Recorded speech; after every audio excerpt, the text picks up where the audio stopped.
Hello everyone. Very good morning to all of you. आज के video में 7 और 8 सितंबर दोनों दिन के करंट अफेयर कवर करेंगे। सबसे इम्पोर्टेंट न्यूज़ ये है कि आज तक का इंतज़ार खत्म हुआ। पैरालंपिक गेम्स में आज तक तीरंदाजी में भारत कभी भी गोल्ड लेकर नहीं आया था, लेकिन ये इंतज़ार खत्म हो गया है और पहले ऐसे भारतीय कौन बने हैं जिनके बारे में वीडियो के अंदर हम लोग बात करेंगे।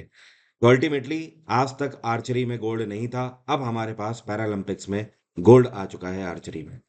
और हाल ही में फ्रांस के राष्ट्रपति इमैनुअल मैक्रोन ने फ्रांस के नए प्रधानमंत्री के रूप में नियुक्त किसको किया है, तो इनके बारे में भी बात करेंगे वीडियो में। सारी न्यूज़ वैसे तो इंपॉर्टेंट हैं, इसलिए वीडियो को अंतिम तक ध्यान से देखिएगा। आप मेरा टेलीग्राम ज्वाइन कर सकते हैं। मेरे टेलीग्राम का लिंक वीडियो के डिस्क्रिप्शन में है। वहां से आपको डेली की पीडीएफ स्टैटिक जीके के साथ मिल जाती है। पहले बात करेंगे पिछले वीडियो के क्वेश्चन की। मैंने आपसे परसों के वीडियो में यह क्वेश्चन पूछा था कि सेंट्रल लॉ कमीशन, जिसको बोलते हैं केंद्रीय विधि आयोग, इसकी स्थापना कौन से वर्ष करी थी। तो इसकी स्थापना 1955 में करी गई थी। एक और बात ध्यान रखें, जो सेंट्रल लॉ कमीशन है इसका जो कार्यकाल है ये 3 साल का होता है। एंड इसमें टोटल 5 सदस्यों का प्रावधान है। एक सदस्य चेयरपर्सन होते हैं और बाकी के 4 परमानेंट मेंबर्स होते हैं। हाल ही में राष्ट्रपति द्रौपदी मुर्मू ने 1 सितंबर से एक नए सेंट्रल लॉ कमीशन की स्थापना करी है। तो ये कौन सा लॉ कमीशन इस टाइम पे स्थापित किया गया है, तो ये भी इंपॉर्टेंट है। 23वां लॉ कमीशन, इसके बारे में कुछ लोगों को याद होगा, मैंने बताया था आपको। अब शुरू करते हैं करंट अफेयर। हाल ही में ये कौन सा देश है जिसने पहली बार एमएससीआई इमर्जिंग मार्केटिंग इंडेक्स में टॉप किया है और चाइना को पछाड़ दिया है। तो ये देश है भारत। अब देखिए यहाँ पर एमएससीआई का मतलब क्या है, इसको बोलते हैं Morgan Stanley capital international. Morgan Stanley एक अमेरिकी फिनेंस टेक कंपनी है, ठीक है। और ये हर साल इसी तरीके के इंडेक्स जारी करते हैं जो कि दुनिया भर की अर्थव्यवस्थाओं के बारे में बताते हैं। इस इंडेक्स में इन्होंने बताया है कि ये कौन से देश हैं जिनकी इक्विटीज सबसे ज्यादा ग्रो कर रही हैं, मतलब जिस देश के अंदर जो कंपनीज के शेयर्स हैं वो सबसे तेजी से आगे बढ़ रहे हैं। तो इसमें भारत इस टाइम पर नंबर 1 पे है। भारत में जो कंपनीज हैं उनके जो शेयर्स हैं उसमें 22.27% की ग्रोथ देखने को मिली है। चाइना यहाँ पर दूसरे नंबर पे हो गया है और चाइना में इस टाइम पे जो ग्रोथ चल रही है वो 21.58% की है। ऐसा पहली बार हुआ है जब भारत इस इक्विटी वाले इंडेक्स में नंबर 1 पे आया है।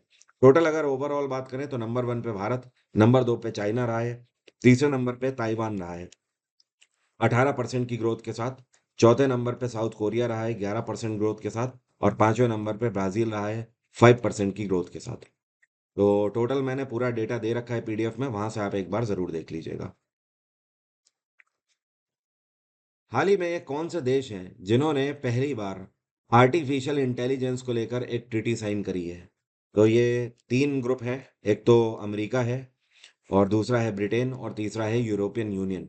तीनों ने एक साथ मिलकर आर्टिफिशियल इंटेलिजेंस को लेकर अगले 10 सालों के लिए ट्रीटी पैक्ट पर साइन किए हैं। हालांकि ये ट्रीटी जितनी आपको आसान दिख रही है, मतलब 3 लोगों के बीच में दिख रही है, उतनी छोटी नहीं है, ये काफी बड़ी है, क्योंकि यूरोपियन यूनियन कई सारे देशों का समूह है। तो यूरोपियन यूनियन और इन दोनों देशों को टोटल को मिलाकर 57 ऐसे कंट्रीज हैं दुनिया के जो कि आर्टिफिशियल इंटेलिजेंस में एक साथ आ चुके हैं। ये आज तक का पूरे दुनिया में एआई को लेकर सबसे बड़ा पैक्ट था। यूरोपियन यूनियन की स्थापना कब करी गई थी, क्या आप मुझे कमेंट बॉक्स में लिखकर बता सकते हैं। वैसे जो इसका हेडक्वार्टर है ये है बेल्जियम की कैपिटल ब्रसल्स, और इसके यूरोपियन काउंसिल के जो प्रेसिडेंट हैं इनका नाम है चार्ल्स मिशेल। और यूरोपियन यूनियन के इस टाइम पे टोटल 27 मेंबर कंट्रीज हैं। फ्रांस के राष्ट्रपति इमैनुअल मैक्रोन ने किसको प्रधानमंत्री के रूप में अपॉइंट किया है। फ्रांस में यह प्रावधान है कि वहां के राष्ट्रपति प्रधानमंत्री को नियुक्त कर सकते हैं।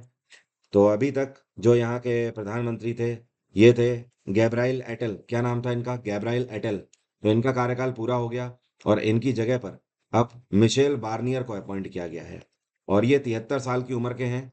और इसी के साथ आपको बता दूं, जितना भी मॉडर्न फ्रेंच पॉलिटिक्स है उसके अंदर आज तक के सबसे उम्र दराज प्रधानमंत्री के रूप में बार्नियर अपॉइंट किए गए हैं। आज तक इतनी ज्यादा उम्र के कोई भी प्रधानमंत्री नहीं बने हैं फ्रांस के अंदर। और फ्रांस की कैपिटल क्या है, पेरिस, जहां पर इस बार ओलंपिक्स भी हुए हैं और पैरालंपिक्स का भी आयोजन किया जा रहा है। बाय द वे पैरालंपिक्स जो अभी चल रहे हैं, इसकी शुरुआत 28 अगस्त को हुई थी और इनका समापन कब है? ये आज के दिन खत्म हो रहे हैं, 8 सितंबर को। आज शाम को इनका समापन है। भारत और मालदीव्स के बीच में डिफेंस कोऑपरेशन डायलॉग्स पहले से भी साइन होते आए हैं। हाल ही में एक और डिफेंस डायलॉग दोनों के बीच में एग्री किया गया है। तो आज तक टोटल कितने डायलॉग हो गए हैं? तो मालदीव्स के साथ भारत सरकार ने ये 5वां डायलॉग साइन किया है डिफेंस कोऑपरेशन के क्षेत्र में। और इसके लिए मालदीव्स की आर्मी के जो जनरल हैं, इनका नाम है इब्राहिम हिल्मी। क्या नाम है? इब्राहिम हिल्मी। ये नई दिल्ली पे आए और दिल्ली में ही मीटिंग हुई और भारत की तरफ से डिफेंस सेक्रेटरी गिरिधर अरामने, इन दोनों ने मिलकर यह पैक्ट साइन किया है। इस पैक्ट का मेन उद्देश्य ये है कि अगर भारत को जरूरत पड़ती है डिफेंस कोऑपरेशन में, तो मालदीव्स आने वाले समय में भारत को ही सपोर्ट करेगा। इतना ही नहीं, दोनों कंट्रीज आपस में मिलिट्री एक्सरसाइज भी कंडक्ट करेंगे और एक दूसरे से डिफेंस रिसर्च एंड डेवलपमेंट के क्षेत्र में भी बातचीत करेंगे।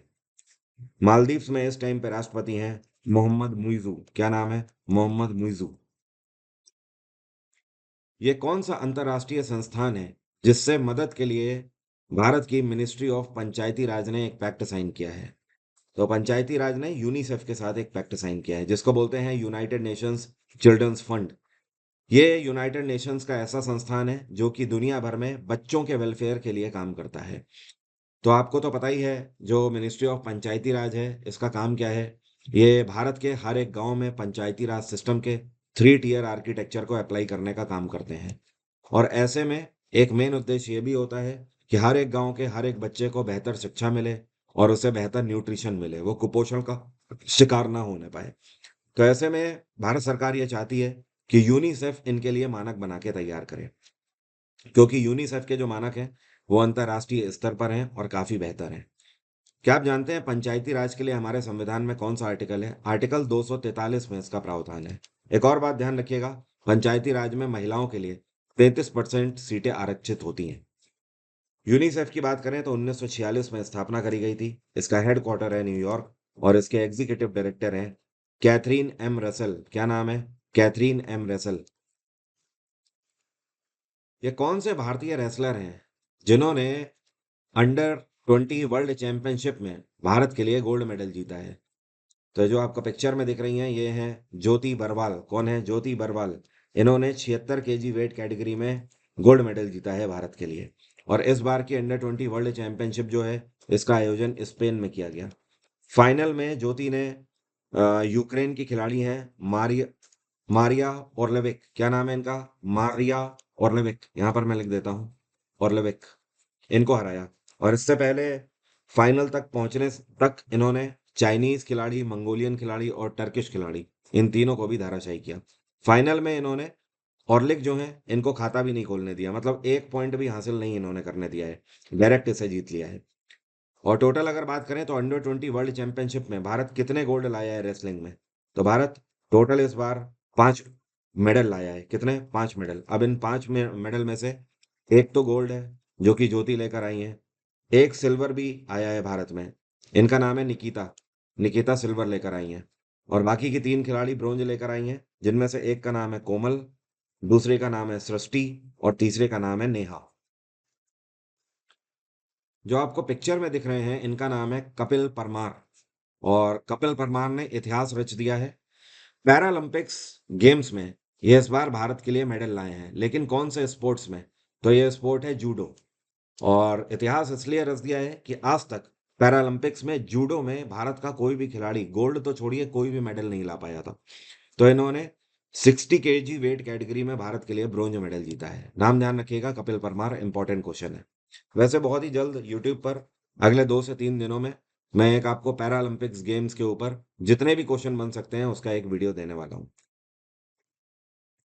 ये कौन सी राज्य सरकार है जिसके द्वारा वृंदावन ग्राम योजना की शुरुआत करी गई है? तो इसको मध्य प्रदेश में मोहन यादव की सरकार के द्वारा शुरू किया गया है। मध्य प्रदेश के मुख्यमंत्री मोहन यादव ने स्पेशली इसका अनाउंसमेंट किया है। और इसका मेन उद्देश्य ये है कि मध्य प्रदेश में जगह जगह पर गौशालाओं का निर्माण किया जाएगा, जिससे कि वहां के किसानों को फायदा मिलेगा। मध्य प्रदेश में इस टाइम पे 313 ब्लॉक्स हैं और हर एक ब्लॉक से एक ग्राम पंचायत को चुना जाएगा सरकार के द्वारा और उसी ग्राम पंचायत का नाम वृंदावन ग्राम रखा जाएगा। अब इसका नाम इसलिए वृंदावन ग्राम रखा जाएगा क्योंकि हर एक ब्लॉक के अंदर एक ग्राम पंचायत में एक बड़ी गौशाला का निर्माण किया जाएगा। ठीक है? और इसी गौशाला के अंदर हर एक तरीके की गायें, अगर उन्हें किसी भी तरीके की समस्या है, उनको रखा जाएगा, उनकी देखभाल करी जाएगी और साथ में दुग्ध उत्पादन को भी प्रमोट किया जाएगा। मध्य प्रदेश के गवर्नर हैं मांगू भाई पटेल।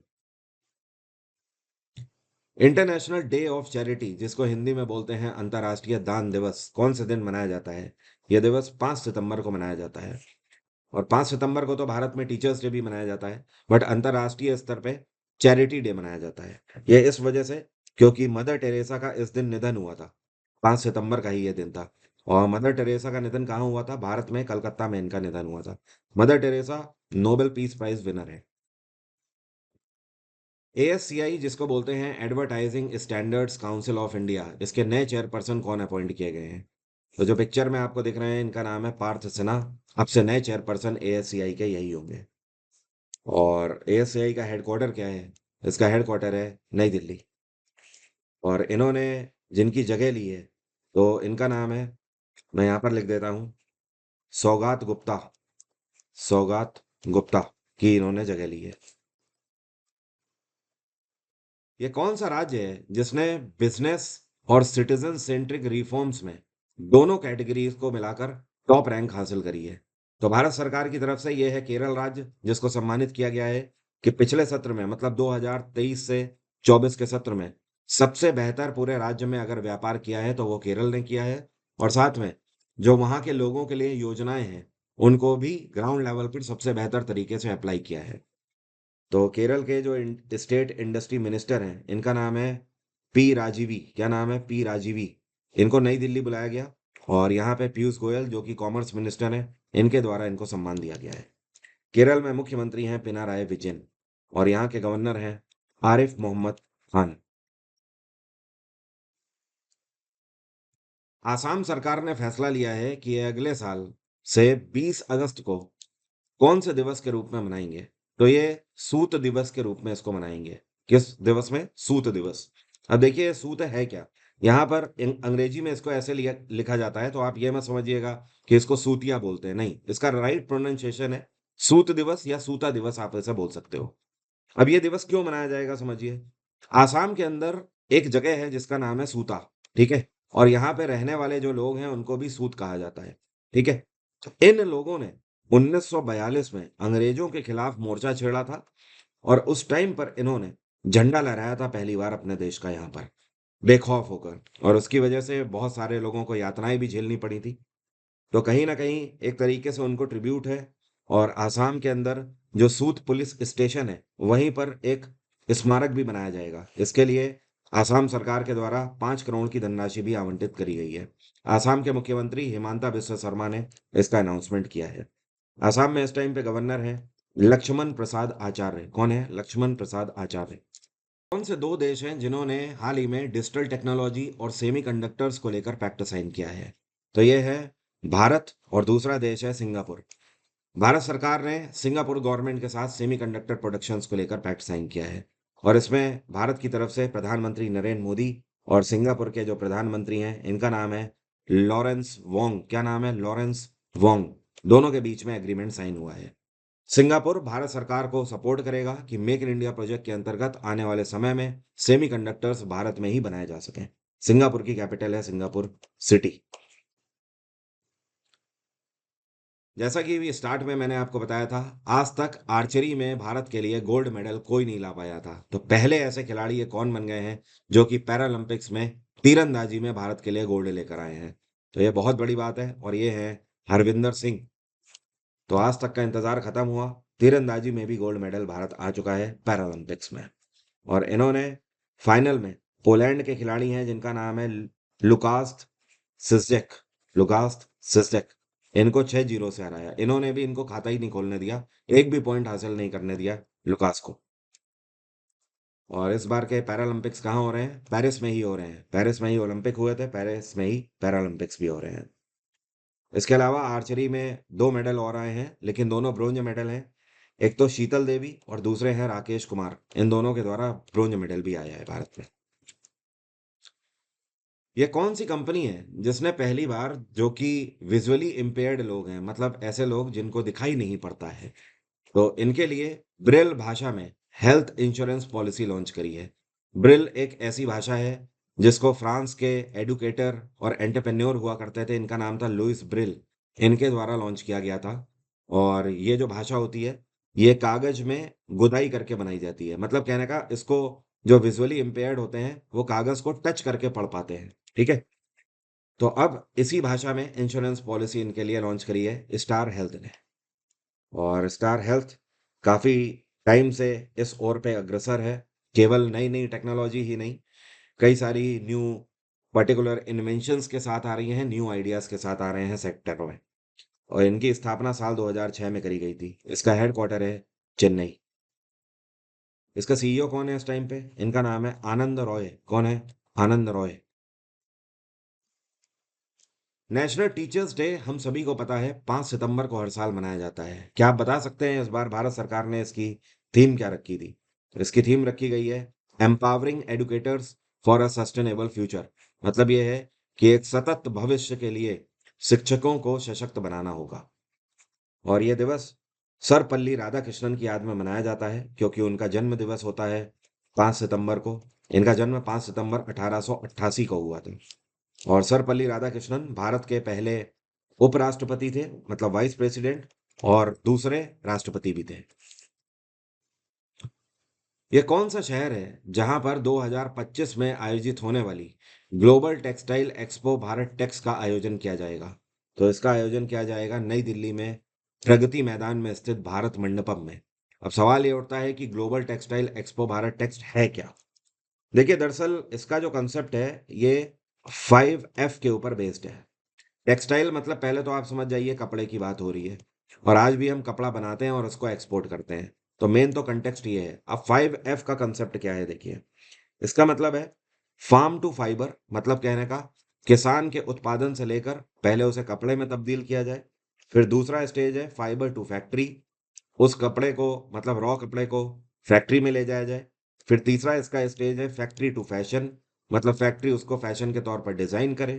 फिर चौथा और आखिरी इसका फैक्टर है फैशन टू फॉरेन, मतलब उसके बाद उसे फॉरेन में दुनिया भर में बांट दिया जाए, एक्सपोर्ट कर दिया जाए। तो ये 5F का कंसेप्ट यहाँ पर लाया गया है, जिसके अंतर्गत कपड़ों को एक्सपोर्ट क्वालिटी का भारत में बनाया जाएगा, मेक इन इंडिया प्रोजेक्ट के अंतर्गत।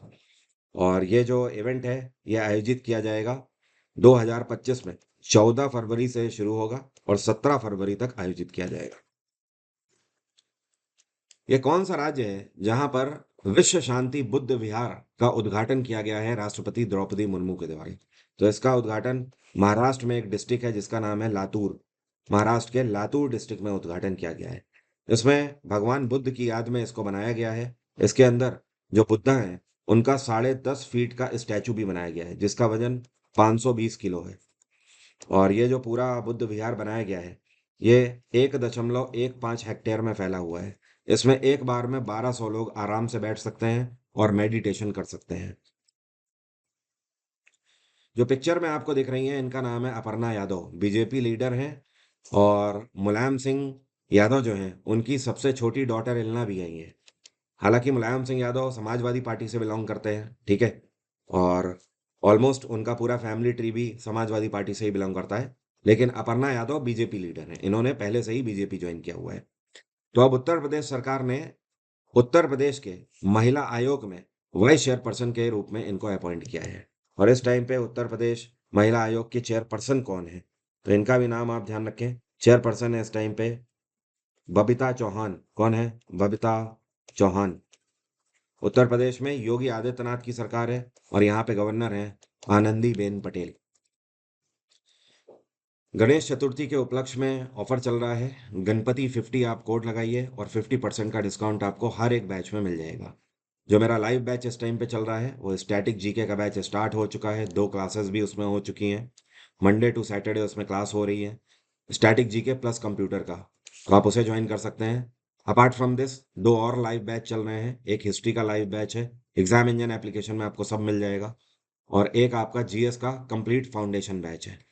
तो आप इन सब में एनरोल कर सकते हैं खुद को, या फिर आपके पास ऑप्शन है, आप अगर समय बचाना चाहते हैं, तो आप मेरा जीएस जीके का कंप्लीट रिकॉर्डेड बैच भी अवेल कर सकते हैं। इस बैच में क्या-क्या मैंने कवर किया हुआ है, आप पूरा सिलेबस यहाँ से देख सकते हैं हिंदी और इंग्लिश में। साथ में वन लाइनर क्रैश कोर्स और पिछले 5 सालों के पीवाईक्यूज़, ये सब कुछ आपको एक ही पैकेज में मिल जाता है।